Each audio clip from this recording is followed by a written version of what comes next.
রাবেয়া বসরি একটা কাপড় দিয়া 40 বছর ইবাদত করেছেন। সুবহানাল্লাহ বলেন। আর যেই শাড়িটা দিয়া, যেই পোশাকটা দিয়া আপনি নামাজ পড়েন, রাবেয়া বসরি একটা কাপড় দিয়া 40 বছর আল্লাহর ইবাদত বন্দেগী করেছেন।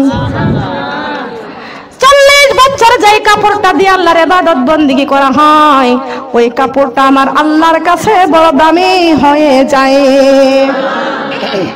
বড় দামি হয়ে যায়। তার কারণ কাপড়টা যখন পরা হয় তখন আল্লাহ পাকের রহমতের নূরের তাজাল্লি এই কাপড়ের মধ্যে পড়ে। সুবহানাল্লাহ বলেন। পড়ে না? রাবেয়া বসরি ইন্তেকাল করলেন, কবরস্থ করা হলো। রাবেয়া বসরির কবরে মুনকির নাকির বলতেছে, বলো আমার রব্বুকা, তোমার রবকে, মাদ্দিনুকা, তোমার দিন কি, আমার নবীকা, তোমার নবীকে। আমার রব আল্লাহ, আমার দিন ইসলাম, আমার নবী মুহাম্মদ রাসূলুল্লাহ সাল্লাল্লাহু আলাইহি ওয়াসাল্লাম। খেয়াল করেন, লক্ষ্য করেন, এই রাবেয়া বসরি মুনকির নাকিরকে বলতেছেন, মুনকির নাকির রে, তুমি আমাকে প্রশ্ন করেছো আমার রব্বুকা, তোমার রবকে। আমি রাবেয়া যদি বলি আমার রব আল্লাহ, আর আমার আল্লাহ যদি বলে আমি রাবেয়াকে চিনি না, ও মুনকির নাকির, আমি রাবেয়া যদি বলি আমার রব আল্লাহ, আর আমার আল্লাহ যদি বলে আমি রাবেয়াকে চিনি না, আমার এই উত্তরের কোনো দাম নাই। হে মুনকির নাকির, আমাকে প্রশ্ন না করে আমার আল্লাহকে প্রশ্ন করো, আমি রাবেয়াকে। মুনকির নাকির আল্লাহকে ডাক দেয়া বলতেছেন, আল্লাহ, রাবেয়া বসরিকে প্রশ্ন করলাম, উত্তর তো দেয় না, আবার প্রশ্ন আপনাকে করতে বলে। আল্লাহ পাক রব্বুল আলামিন ডাক দিয়া বলতেছেন, মুনকির নাকির রে, শুনিয়া নাও, আমার বান্দি ঠিক বলেছে, ঠিক কথা বলেছে। আমার বান্দিকে যদি আমি চিনি, ওই বান্দি যাবে জান্নাতে। বলেন সুবহানাল্লাহ। আমার বান্দার জীবনটা আমি আল্লাহর রাস্তায় বিলীন করে দিয়েছে, আমার বান্দির জীবনটাকে একমাত্র আমি আল্লাহর রাস্তায় খুশি মতো চালাইছে। বলেন সুবহানাল্লাহ। খেয়াল করেন, লক্ষ্য করেন, অনেক দামি কথা বলতেছি, এই দামি কথা এর মূল্য আপনাদের দেওয়ার ক্ষমতা নাই, আছে নাকি বলেন? আছে? যেই সময়টা এখানে বসে বসে কোরআন হাদিসের কথা শুনবো, আমল নামা মিটারের নাই উঠতে থাকবে। বলেন সুবহানাল্লাহ। আল্লাহর ফেরেশতা বলেছে, ও আল্লাহর বান্দারা কথা বলো না, চুপ করে শোনো, তোমরা নিজেরাও শোনো, আমাদেরকেও শুনতে দাও। আল্লাহর ফেরেশতার ওই কথাটা যদি আমরা না শুনি, দ্বিতীয়বার আল্লাহর ফেরেশতা বলবে, আল্লাহর লানত তোমাদের উপরে, তোমরা নিজেরাও শুনতেছো না, আমাদেরকেও মনোযোগ দিয়ে শুনতে দিচ্ছ না। আল্লাহ পাক রব্বুল আলামিন বলেছেন, আমার কোন বান্দা বান্দি কোরআনের কথা যখন বলবে আর শ্রবণ দিয়ে যারা শুনবে, আমি আল্লাহ তো পছন্দ করি, কাল কিয়ামতের মাঠে তোমাদের এই প্যান্ডেলের নিচে আমি আল্লাহ রেখে দিব। রাখবে কি রাখবে না? আল্লাহর কথার মধ্যে কোনো ভুল আছে? কোনো ভেজাল আছে? কোনো সন্দেহ আছে? ইদ্রিস নবী ডাক দিয়ে বলতেছে, হে আজরাইল, আমি যাত্রার সঙ্গে বন্ধু স্থাপন করি না, মনে পড়ে যায় আল্লাহর ওলি আব্দুল কাদের জিলানী রাহমাতুল্লাহ আলাইহি বলতেছেন, মুনকির নাকির রে, আগে আমার প্রশ্নের উত্তর দাও। বলে কি? কি প্রশ্নের উত্তর দিতে হবে? প্রশ্নকারী বড় না উত্তরদাতা বড়? বলেন, প্রশ্নকারী বড় না উত্তরদাতা বড়? উত্তরদাতা বড়। এইবার আর আব্দুল কাদের জিলানী রাহমাতুল্লাহ আলাইহি বলতেছেন, হে মুনকির নাকির, আমার আল্লাহ প্রথমে যখন আদমকে বানাইতে গিয়েছিল, তুমি নিষেধ করেছিলে কেন? তোমার কি ক্ষতি ছিল? এবার আর উত্তর দিতে পারবে? ক্ষমতা আছে? মুনকির নাকির আল্লাহর কাছে বলেছে, আল্লাহ, আপনার একজন বান্দা এই যে কবরের মধ্যে আমাকে প্রশ্ন করেছে, আমাকে তো কেউ প্রশ্ন করার সাহস পাই না, আমাকে প্রশ্ন করতেছে, আমাকে কেন উল্টো প্রশ্ন করেছে? আমি তো প্রশ্নকারী, প্রশ্ন করব, উত্তরদাতা উত্তর দিবে। আল্লাহ পাক রব্বুল আলামিন ডাক দিয়ে বলতেছে, না মুনকির নাকির রে, তুমি না একদিন আমার ওই আদম সন্তানদেরকে, আদম জাতকে বানানোর জন্য আমি বলেছিলাম, হুকুম করেছিলাম, তুমি বলেছিলে আদম জাত আপনি বানাবেন না, এরা দুনিয়াতে যে মারামারি করবে, কাটাকাটি করবে, রক্তপাত করবে, আপনার আইনগুলো শৃঙ্খলা করবে, কিন্তু তুমি নিষেধ করেছিলে। এই জন্য দেখো আমার একজন ওলি কবরে তোমারে প্রশ্ন করেছে। আমার অলির প্রশ্নের উত্তর দাও। অলির প্রশ্নের উত্তর দাও। তুমি না বলছিলে মুনকির নাকির কথা বলতে পারে না, এবার ডাক দিয়ে বলতেছেন আমার আল্লাহ আমার অলি কবরে এসেছে, আমার অলির প্রশ্নের উত্তরটা দিয়ে দাও। মুনকির নাকির বলতেছে আল্লাহ আপনার ওই অলির কাছে আমি বড় লজ্জিত, আমার উত্তর দেওয়ার ক্ষমতা আমার নাই, উত্তর দেওয়ার ক্ষমতা আমার নাই। কিন্তু দেখেন এই ইমানদার হয়ে কবরে যাইতে হবে, ইমানদারের কবরের মধ্যে অবশ্যই আমাদের দাম আছে কি আছে না, বলেন আছে কি আছে না। শুধু তাই নয়, রাবিয়া বসরির জীবনীতে যান, রাবিয়া বসরিকে যখন কবরস্থ করা হয়েছে, আজকে আমাদের ঘরে কত কাপড়, শোকেসের মধ্যে কাপড়ের অভাব নাই, তারপরে আমরা নামাজ পড়ি নাই। কথা বলেন ঠিক না বেঠিক? আমাদের কাপড়ের অভাব নাই, টাকার অভাব নাই, পয়সার অভাব নাই, আমরা সঠিক মতো পর্দা করতে পারি নাই। কথা বলেন ঠিক না বেঠিক? আজে বাজে কাপড় কিনে ঘর ভর্তি, বুরকা ভালো মতো জোটে না, ঠিক কিনা বলেন? টাকার অভাব নাই কিন্তু বুরকার অভাব আছে, ঠিক কিনা বলেন? ঘরে কাপড়ের অভাব নাই কিন্তু পর্দার অভাব আছে। কি জন্য বলতেছি খেয়াল করুন। রাবিয়া বসরি একটা কাপড় দিয়া 40 বছর ইবাদত করেছেন, সুবহানাল্লাহ বলেন। আর যেই শাড়িটা দিয়া, যেই পোশাকটা দিয়া আপনি নামাজ পড়েন, রাবিয়া বসরি একটা কাপড় দিয়া 40 বছর আল্লাহর ইবাদত বন্দেগী করেছেন।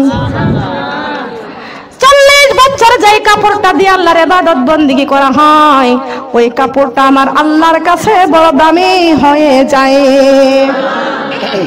বড় দামি হয়ে যায়। তার কারণ কাপড়টা যখন পরা হয় তখন আল্লাহ পাকের রহমতের নূরের তাজাল্লি ওই কাপড়ের মধ্যে পড়ে, সুবহানাল্লাহ বলেন, পড়ে না? রাবিয়া বসরি ইন্তেকাল করলেন, কবরস্থ করা হলো। রাবিয়া বসরির কবরে মুনকির নাকির বলতেছে বলো আমার রব্বুকা, তোমার রবকে, মাদ্দিনুকা, তোমার দিন কি, ওমান নবিয়ুকা, তোমার নবীকে। আমার রব আল্লাহ, আমার দিন ইসলাম, আমার নবী মুহাম্মদ রাসূলুল্লাহ সাল্লাল্লাহু আলাইহি ওয়াসাল্লাম। খেয়াল করেন, লক্ষ্য করেন, এই রাবিয়া বসরি মুনকির নাকিরকে বলতেছে না, মুনকির নাকির রে তুমি আমাকে প্রশ্ন করেছো আমার রব্বুকা, তোমার রবকে।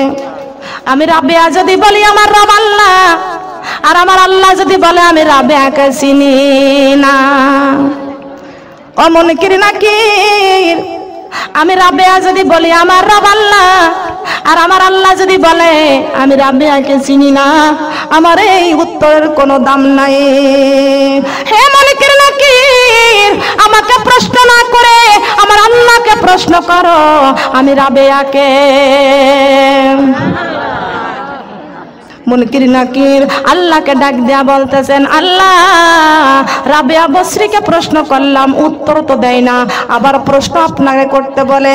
আল্লাহ পাক রব্বুল আলামিন ডাক দিয়া বলতেছেন মুনকির নাকির রে শুনিয়া নাও, আমার বান্দি ঠিক বলেছে, ঠিক কথা বলেছে। আমার বান্দিকে যদি আমি চিনি, ওই বান্দি যাবে জান্নাতে, বলেন সুবহানাল্লাহ। আমার বান্দার জীবনটা আমি আল্লাহর রাস্তায় বিলীন করে দিয়েছে, আমার বান্দির জীবনটাকে একমাত্র আমি আল্লাহর রাস্তায় খুশি মতো চালাইছে, বলেন সুবহানাল্লাহ। এসব মরা কোরআনে পড়ি, জীবনে গড়ি, সবার একদিনে মরতে হবে, যাইতে হবে কবরে বাড়ি। এসব মরা কোরআনে পড়ি, জীবনে গড়ি, সবার একদিনে মরতে হবে, যাইতে হবে। কোরআন জীবনের আশা, কবরে বাঁধব বাসা, কোরআন জীবনের আশা, কবরে বাঁধব বাসা। সঠিক মতো পড়লে কোরআন, সঠিক মতো পড়লে কোরআন, জান্নাত হবে আপনে বাড়ি।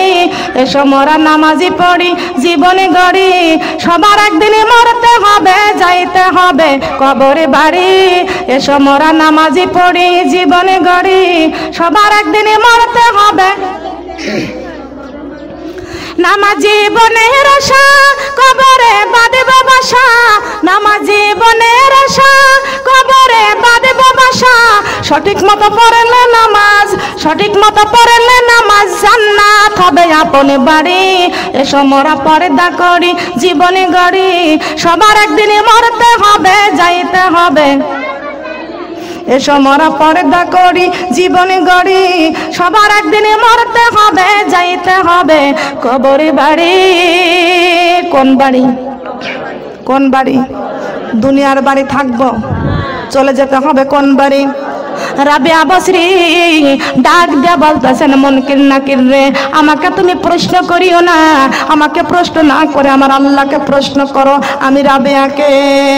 আল্লাহ পাক রব্বুল আলামিন ডাক দিয়া বলতেছেন মুনকির নাকির রে, আমার বান্দি ঠিক কথাই বলেছে, ওই নিয়ে আমার রাবিয়া আমার একজন গোলাম, তিনি আমার গোলাম। এমন কি নাকির জলদি করে জান্নাতের দরজাটা খুলে দাও, সুবহানাল্লাহ বলেন। জান্নাতের দরজা খুলে দাও। রাবিয়া বসরির একজন খাদেম ছিল। এই রাবিয়া বসরি মৃত্যুবরণের 7 দিন পরে স্বপ্ন দেখতে পাচ্ছে রাবিয়া বসরি জান্নাতের মধ্যে রেশমি সৌন্দর্যে সাজনিত আছেন। রেশমি সৌন্দর্যে এত সুন্দর রাবিয়া। এই খাদেম জিজ্ঞাসা করতেছে, এ রাবিয়া, দুনিয়ায় তুমি একটা কাপড় দিয়া 40 বছর আমার আল্লাহর তাহাজ্জুদের নামাজ আদায় করেছো সারা রাত, 40 বছর সারা রাত তুমি ইবাদত করেছো মাত্র একটা কাপড় দিয়া। রাবিয়া রে, এখন তো তোমার পণ্য দেখতেছি জান্নাতের শাড়ি। ও রাবিয়া, তোমার সেই শাড়িটা কোথায়? কি করেছো তুমি? রাবিয়া বসরি ডাক দিয়া কয়, খাদেম, আমার আল্লাহ ওই কাপড়টা আমার জন্য এত পছন্দ করেছে, সুন্দর করে ভাঁজ করে যত্ন করে জান্নাতের তাকে উঠায়া রাখছেন। কোন জায়গায় রাখছে? ও মা, আপনি যে কাপড়টা পরে নামাজ পড়েন গো মা, ওই কাপড়টা কত দামি। আপনি যে চক্ষু দিয়া কোরআন তেলাওয়াত করেন, সেই চক্ষুটা কত দামি। এই চক্ষুটা কোনোদিন জাহান্নামের আগুনে পড়বে না। যে জিহ্বাটা দিয়ে আপনি আল্লাহর জিকির করেন, ওই জিহ্বাটা কত দামি। এই জিহ্বাটা কোনোদিন জাহান্নামের আগুনে জ্বলবে না। যেই 2টা পা দিয়ে হেঁটে হেঁটে জান্নাতের বাগানে কোরআন শোনার জন্য এসেছেন, ওই পা 2টা বড় দামি। আল্লাহ পাক রব্বুল আলামিন বলেছেন, আমার বান্দা বান্দির ওই পা 2টা কোনদিন জাহান্নামের আগুনে পুড়বে না। পুড়বে? পুড়বে। খেয়াল করেন, লক্ষ্য করেন। আজরাইল আলাইহিস সালাম ডাক দিয়ে বলতেছেন, ইদ্রিস নবী, আমি তো তোমার সঙ্গে বন্ধু স্থাপন করার জন্য এসেছি, আসো তোমার সঙ্গে আমার বন্ধু স্থাপন করতে হবে। আল্লাহর কাছ থেকে পারমিশন নিয়ে এসেছি রে ইদ্রিস নবী। ইদ্রিস নবী ডাক দিয়ে বলতেছেন, না, আমি যাত্রার সঙ্গে বন্ধু স্থাপন করি না। হে আজরাইল, যদি তোমার সঙ্গে আমার বন্ধু স্থাপন করতে হয়, তাহলে তুমি আমার 3টা দাবি রাখতে হবে। কয়টি দাবি? আপনারা বুঝতেছেন? বুঝতে পারতেছেন? এগুলো জানার দরকার আছে না? আজরাইল 3টা দাবি রাখতে হবে। বলেন কি? আমার তো এখন মরণের সময় হয় নাই, তুমি তো আমাকে রূহ নিতে আসো নাই, তবে আমি চাই তুমি আমার মৃত্যুবরণ করাইতে হবে। আমি ইদ্রিস নবী শখ করে মৃত্যুবরণ করতে চাই। কি করে? শখ করে। কি করে? শখ করে মৃত্যুবরণ করতে চাই। এই আজরাইল, আমি শখ করে মৃত্যুবরণ করতে চাই। আজরাইল রে, আমি একটু জাহান্নাম দেখতে চাই, দেখাইতে পারবা? এ আজরাইল, আমি জান্নাত দেখতে চাই, পারবা দেখাইতে? আজরাইল আলাইহিস সালাম ডাক দিয়ে বলতেছেন, আল্লাহ, আমি শখ করে আসলাম, বড় পছন্দ করে আপনার নবী ইদ্রিসের সঙ্গে আমি বন্ধু স্থাপন করার জন্য। এখন দেখতে পাচ্ছি ইদ্রিস নবী বড় ভেজাল, বড় বড় ভেজাল। কি হলো? মরার সময় হয় নাই, কিন্তু মরতে চাই। জাহান্নাম দেখবে, কেমনে দেখাবো? জান্নাত দেখবে এখনই জীবিত অবস্থায়, কেমনে দেখাবো? আল্লাহ পাক রব্বুল আলামিন ডাক দিয়ে বলতেছেন, ওরে আজরাইল, আমার দোস্ত, আমার বন্ধু, আমার নবী তোমার কাছে আবদার করেছে, 3টা দাবি তুমি পূরণ করে দাও। 3টা দাবি করেছে। কয়টা দাবি? 3টা দাবি করেছে। দাবি পূরণ করে দাও। কিন্তু রে আজরাইল, আমার ইদ্রিস নবী তোমার কাছে দাবি করেছে, মরণের সময় হয় নাই, মরতে চেয়েছে, শখ করে মৃত্যুবরণ করতে চাই। ওরে আজরাইল, আমার ইদ্রিস নবীর রূহটাকে বের করবা, আর আমি আল্লাহ সঙ্গে সঙ্গে আবার দেহে প্রবেশ করাইয়া দিব। পারে না আমার আল্লাহ? পারে না? পারবে কি না? খেয়াল করেন, লক্ষ্য করেন। আজরাইল আলাইহিস ওয়াসাল্লাম ইদ্রিস নবীর প্রাণটা বাহির করলেন, আবার প্রাণটা সঙ্গে সঙ্গে আমার আল্লাহ প্রবেশ করাই দিলেন। বলেন সুবহানাল্লাহ। ইদ্রিস নবী মৃত্যুবরণ করলেন, আবার রূহ ফিরে পেয়ে গেলেন। এমন সময় ইদ্রিস নবী ডাক দিয়া বলতেছেন, আজরাইল রে, এবার তুমি আমাকে জাহান্নামটা দেখাইয়া দাও। ইদ্রিস নবী জাহান্নাম দেখতে চাইলেন, আজরাইল আলাইহিস সালাম জাহান্নাম দেখাইয়া দিল। এই জাহান্নামটা দেখার পরে আবার ইদ্রিস নবী এবার বলতেছেন, হে আজরাইল, আমাকে তুমি এবার জান্নাত দেখাইয়া দাও। আজরাইল আলাইহিস সালাম জান্নাত দেখাইয়া দিল। জান্নাতের বারান্দায় ইদ্রিস নবী দৌড়াইয়া উঠলো, আবার একটু বের হলো, জুতা খুলে আবার জান্নাতের বারান্দায় উঠে পড়লো। এবার তো দেখা যায় ইদ্রিস নবী জান্নাতের বারান্দা থেকে আর নামতে চাই না। আজরাইল আলাইহিস সালাম ডাক দিয়ে কয়, হে নবী ইদ্রিস, আমি বড় শখ করে পছন্দ করে আল্লাহর কাছ থেকে পারমিশন নিয়ে আমি তোমার সঙ্গে বন্ধু স্থাপন করতে এসেছি। তোমার তো 3টা দাবি আমি পূরণ করেছি, এখন জান্নাতের বারান্দা থেকে নেমে আসো, আমার সঙ্গে বন্ধু স্থাপন করো। ইদ্রিস নবী ডাক দিয়ে বলতেছেন, না, আমি যা জান্নাতের বারান্দায় উঠেছি আর আমি এই জায়গা থেকে নামবো না। আজরাইল আলাইহিস সালাম ডাক দিয়ে বলতেছেন, আল্লাহ, আপনার ইদ্রিস নবী বড় ভেজাল, ওই যে জান্নাতের বারান্দায় উঠে পড়েছে আর তো নামে না। আল্লাহ পাক রব্বুল আলামিন ডাক দিয়ে বলতেছেন, আজরাইল, আমার ইদ্রিসের কপালে জান্নাত এইভাবে আমি রেখে দিয়েছি। শোনার মা বোনরা কান্না করে খেয়াল করে শুনুন, এই কোরআনের দাওয়াতে আপনারা এসেছেন, আমাদেরকে আল্লাহ পাক রব্বুল আলামিন যাচাই করে বাছাই করে পছন্দ করে জান্নাতের বাগানে আমাদেরকে সবাইকে বসাইছে। এইভাবে আল্লাহ জান্নাত নসিব করে দিবেন। কি দিবেন, কি দিবেন না? দিবেন কি দিবেন না বলেন? মদিনার বুলবুল নবী রাসূলুল্লাহ পাঠালেন খুশি হয়ে নিজে মাবুদ আল্লাহ। মদিনার বুলবুল নবী রাসূলুল্লাহ পাঠালেন খুশি হয়ে নিজে মাবুদ আল্লাহ। সুবহানাল্লাহ বলেন। চিনেছে যারা ওহদে তারা, চিনেছে যারা ওহদে তারা, জীবন দিয়ে খেলে প্রেমের খেলা। আই নবীজি কামলিওয়ালা, আই নবীজি কামলিওয়ালা। বলেন না সুবহানাল্লাহ। জিবরাইল ডাক দিয়ে বলতেছেন, ও জান্নাতের দেওয়ান, জান্নাতের দরজাটা খুলিয়া, গেটের দরজাটা খুলিয়া দাও। দুজাহানের বাচ্চা নবী মুহাম্মদ রাসূলুল্লাহ সাল্লাল্লাহু আলাইহি ওয়াসাল্লাম এসেছেন, সঙ্গে সঙ্গে রেদওয়ান দরজাটা খুলে দিয়েছেন। সুবহানাল্লাহ। যখন খুলিয়া গেল, আমার নবী ভিতরে প্রবেশ করে দেখতে পাইলেন জান্নাতের বারান্দায় সুন্দর একজন ব্যক্তি বসে আছেন। আল্লাহর নবী ডাক দিয়ে বলতেছেন, জিবরাইল, ইনার নামটা কি? ইনি কে? জিবরাইল ডাক দিয়ে বলতেছেন, ইয়া রাসূলুল্লাহ, ইয়া হাবিবাল্লাহ, ওনার নাম হলো, উনি ইদ্রিস নবী। উনি ইদ্রিস নবী। হে নবী, আপনি ইদ্রিস নবীকে সালাম জানান। আল্লাহর নবী ইদ্রিস নবীকে সালাম জানাইয়া জিজ্ঞাসা করলো, ইদ্রিস রে, তুমি কেমন আছো? কি বলেছে?